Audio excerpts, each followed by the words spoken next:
मनाली के छोटे से एयरपोर्ट के बाहर की चहल पहल के बीच कुणाल ने अनिका से पूछा। मैम आप अपना नाम तो बता दीजिए। ये सुनकर अनिका ने बिना किसी भी हाव भाव से धीरे से कहा, अनिका गुलेरिया। कुणाल ये सुनकर दंग रह गया। आप अनिका गुलेरिया को ही पिक करने आए हो ना?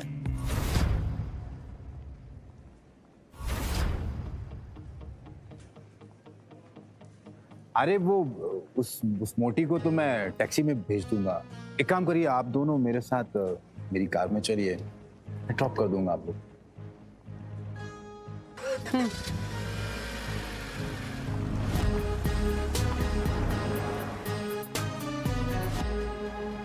फटाफट इस टैक्सी के पीछे जाकर मैडम का पीछा कर, जाकर के देख मैडम किस होटल में रुकी। ध्यान रहे, हाँ? कोई भी तुझ पे शक ना करे। चल भाग, फटाफट भाग।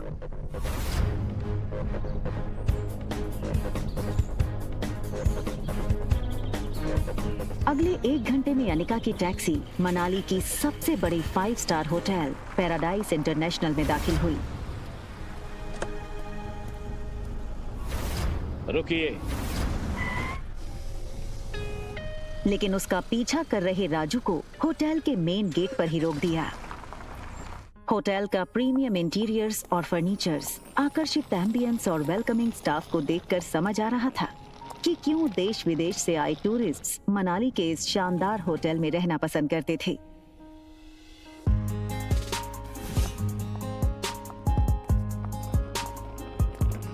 इस फ्लोर पे 2 ही रूम्स हैं। जी मैम, इस टॉप फ्लोर पे सिर्फ 2 ही लग्जरी अपार्टमेंट्स हैं। एक आपका और दूसरा हमारे होटल के मालिक रोहित मारवा सर का है। प्रेसिडेंशियल स्वीट एक काफी लग्जूरियस अपार्टमेंट था। ये प्रेसिडेंशियल स्वीट हर कोई अफोर्ड नहीं कर सकता था, मगर world famous neuro surgeon doctor Amrita उर्फ अनिका को इससे क्या फर्क पड़ने वाला था। तुम चेंज करो, मैं आ रही।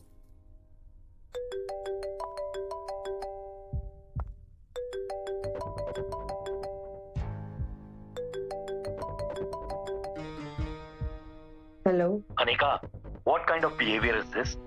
कुणाल 2 घंटों से एयरपोर्ट पर तुम्हारा इंतजार करता रहा, तुम उसके साथ आई क्यों नहीं? कहाँ हो तुम? आ रही हूँ मैं। अनिका और उसके पिता गौतम के रिश्तों में दरार की वजह गौतम खुद था। 6 साल पहले गौतम ने अनिका से मुंह फेर लिया था और उसकी बेटी रिया को अपनाने से मना कर दिया था। इन 6 सालों में गौतम ने कभी भी अनिका को याद नहीं किया और आज उससे डिवोर्स पेपर साइन करने के लिए बार बार कॉल किए जा रहे हैं। लेकिन डिवोर्स पेपर के साथ साथ गौतम अनिका से कुछ और भी चाहता था। लेकिन क्या? तभी अनिका के फोन पर उसकी असिस्टेंट राजलक्ष्मी का फोन आया। हेलो मैडम, आशा करती हूँ आपकी फ्लाइट सेफ और कंफर्टेबल रही होगी और आपकी नींद भी पूरी हुई होगी। अब ये बताओ, एक्टिंग करने के लिए फोन किया या कोई नई बात बताने के लिए? अरे फिर से वो बिजनेस टाइकून रोहित मारवा का मेल आया था। वो अपनी दादी माँ का इलाज देश की सबसे बड़े न्यूरो सर्जन डॉक्टर अमृता यानी आपसे करवाना चाहता है। इस वक्त वो मनाली में ही है, आप भी मनाली में हैं, तो मैंने सोचा क्या मैं अपॉइंटमेंट फिक्स कर दूं? नहीं नहीं, बिल्कुल नहीं। ये बड़े लोग अपने बड़े बुजुर्गों की चिंता का सिर्फ ढोंग करते हैं। इनका असली मकसद ना कुछ और ही होता है। बड़े बुजुर्गों की प्रॉपर्टी, उनका बिजनेस और पता नहीं क्या क्या। हमें इनसे दूरी रहना चाहिए। Okay, as you wish. वैसे एक बात बता दूं, मैंने सुना है कि रोहित मारवा की पर्सनालिटी काफी डैशिंग है। टॉल, डार्क, हैंडसम और इतनी कम उम्र में इतना बड़ा बिजनेस टाइकून। और अगर लाइफ में थोड़ा रोमांस आ ही जाता है तो इसमें क्या नुकसान है? रोहित का फोटो भेजो। अगर ऐसा ही है तो एक काम करो, तुम ही उसे डॉक्टर अमृता बनकर मिल लो। कि डॉक्टर अमृता के चेहरे को यहाँ कोई नहीं जानता। यहाँ मैं सिर्फ अनिका गुलेरिया हूँ। ठीक है, रोहित की फोटो भेजूंगी, एक बार देख लेना। अनिका हंसते हुए फोन काट देती है, लेकिन इसके पहले कि अनिका लिफ्ट के अंदर जा पाती, तभी अनिका को लगा जैसे मानो उसके पीछे कोई खड़ा हो। अनिका ने जैसे ही पीछे मुड़कर देखा तो वो हैरान हो गई। पीछे रिया खड़ी थी। उसका चेहरा कुछ उखड़ा हुआ था और वो बस अनिका को एक टक देखे जा रही थी। अनिका को लगा कि रिया नींद से अचानक उठकर उसने अनिका को पास नहीं देखा होगा, इसलिए ऐसे खड़ी हो गई होगी। मम्मा जल्दी वापस आ जाएगी और आते हुए ना आपकी फेवरेट चॉकलेट आइसक्रीम ले आएगी, ठीक है? आप जाओ कमरे में और आराम करो, ये अपनी फेवरेट वीडियो गेम खेल लो, ठीक है?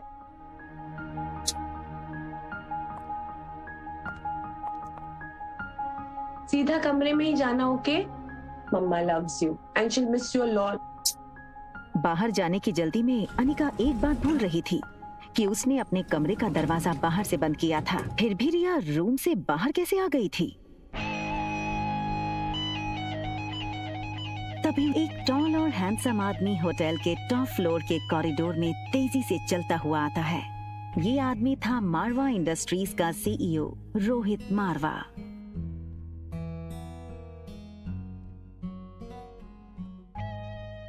बेटा तुमसे कितनी बार कहा है कि बिना बताए रूम से बाहर मत निकला। मेरी बात सुनता क्यों नहीं आ रही? जिस लड़की को रिया समझकर कुछ ही पल पहले अनिका ने बात की थी, वो बच्चा रिया नहीं बल्कि आर्यन था। रोहित मारवा का इकलौता बेटा आर्यन, मारवा इंडस्ट्रीज का इकलौता वारिस। और इन सब में सबसे मजेदार बात ये थी कि रोहित का बेटा आर्यन और अनिका की बेटी रिया दोनों की शक्लें एक दूसरे से हूबहू मिलती जुलती थीं। और रिया अभी भी अनिका के कमरे में सो रही थी। तुम्हारा ध्यान कहाँ है आर्यन? मैं तुमसे बात कर रहा हूँ, चलो अंदर। मुझे चॉकलेट आइसक्रीम चाहिए।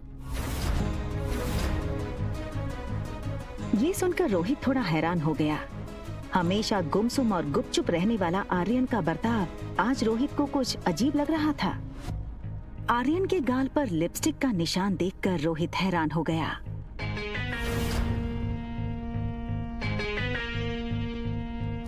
रोहित ने तुरंत सिक्योरिटी चीफ को फोन करके उसके रूम के बाहर का सीसीटीवी फुटेज तुरंत मंगवाया।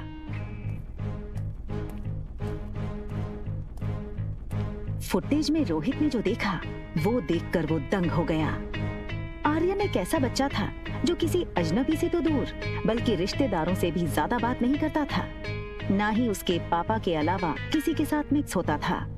लेकिन सीसीटीवी में आर्यन ने एक बिल्कुल अजनबी औरत को अपने पास आने दिया, यहाँ तक कि उसे किस भी करने दिया। ये बात रोहित को बड़ी अजीब लगी। दूसरी तरफ अनिका गुलेरिया हाउस पहुंच गई थी। गुलेरिया हाउस उसका अपना घर। कामिनी यानी अनिका की सौतेली छोटी बहन, उसी के बर्थडे की पार्टी चल रही थी।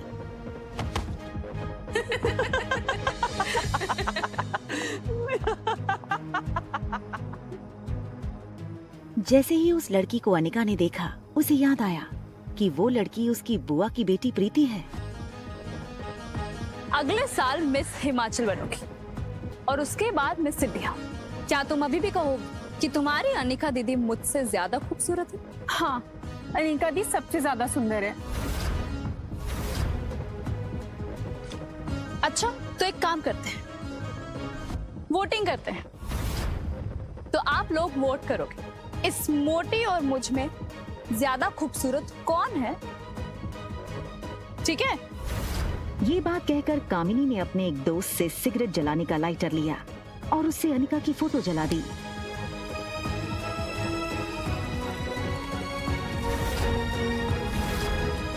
दूर खड़ी अनिका चुपचाप ये सब देख रही थी।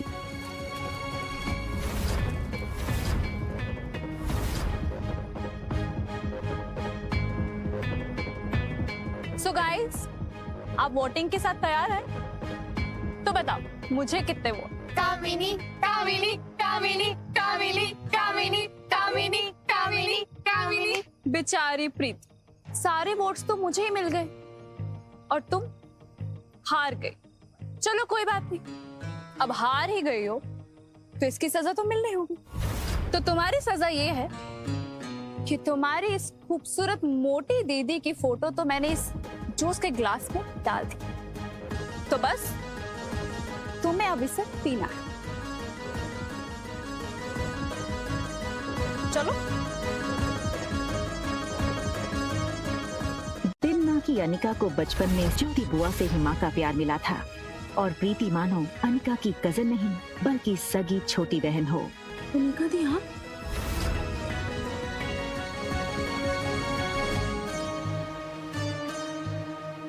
हार और जीत का फैसला खेल खत्म होने के बाद होता है और खेल अभी खत्म नहीं हुआ है। अरे यार, ये अनिका इतनी खूबसूरत कैसे लग रही है? हाँ यार, किसी फिल्म की हीरोइन जैसे लगने लगी है। Oh my God, she looks so sexy. जीत किसकी हुई है ये तो पक्का हो गया है। तो अब जो सजा तय करी थी वो पूरी कर ली जाए। चलो पी लो। और तभी ग्लास टूटने की आवाज सुनकर गौतम और अनिका की सौतेली माँ मनीषा वहाँ आ गए। पापा, मम्मा देखो ना, ये अनिका मेरी बर्थडे पार्टी में आकर मेरी पार्टी खराब करना चाहती। पहले तो बस इसे इतना कहा कि तुमने अपना वजन कैसे घटाया, और ये कहने लगी कि मैं तुमसे काफी खूबसूरत हूँ और तुम्हारी औकात ही क्या है मेरे साथ। सबके सामने मेरी इज्जत थी पापा। बस करो अनिका, बहुत तमाशा हो गया। एक डिवोर्स पेपर पे साइन करने के लिए और कितना नाटक करोगी तुम? हमारे साथ अंदर आओ, तुमसे कुछ जरूरी बात करनी है।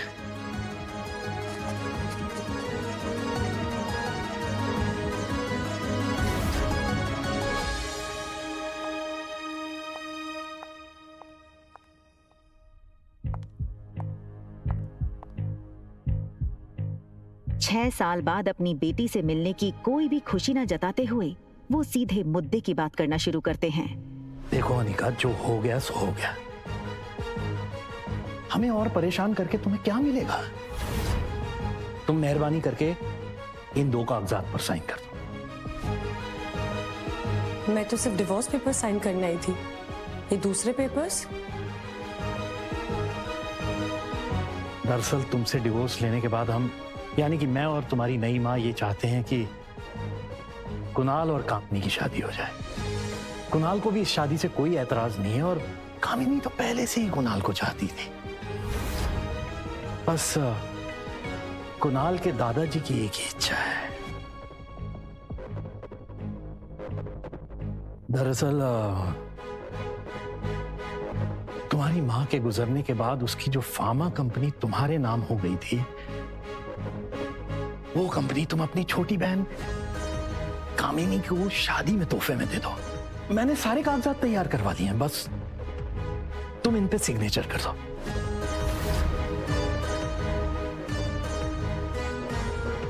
वो कभी सोच नहीं सकती थी कि डोगरा खानदान के साथ रिश्ता बनाए रखने के लिए उसके पापा इतना नीचे गिर सकते हैं।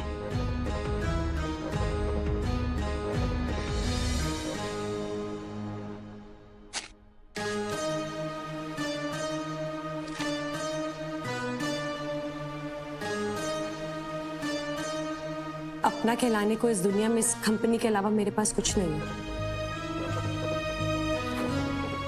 माफ कर दीजिएगा, लेकिन ये कंपनी मैं आपको नहीं दे सकती। क्यों हमें बर्बाद करने पर तुली हो अनिका? वैसे भी बिन ब्याही माँ बनकर जो समाज में तुमने हमारी इज्जत उछाली है, वो कुछ कम है क्या? जो अब अपनी बहन की जिंदगी बर्बाद करना चाहती हो तुम?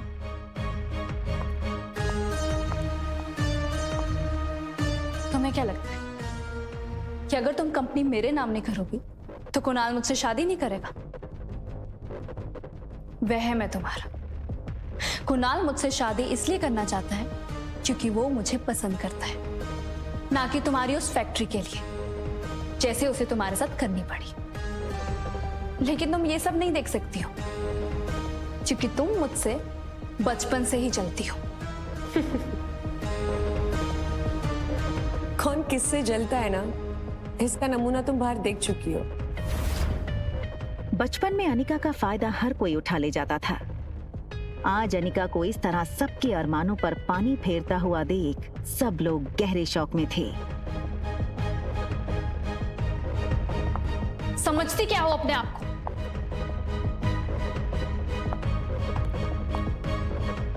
वजन घटाया है तो जुबान लड़ाना भी सीख गई हो क्या? चाहे कुछ भी कह लो, मैं कल भी तुमसे ज्यादा खूबसूरत थी और हमेशा तुमसे ज्यादा खूबसूरत रहूंगी। दिखने में भी आगे और पढ़ने में भी आगे। कुछ ही सालों में मैं डॉक्टर बन जाऊंगी।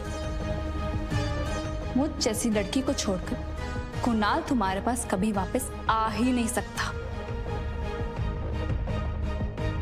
ठीक है, फिर एक और शर्त लगा ले।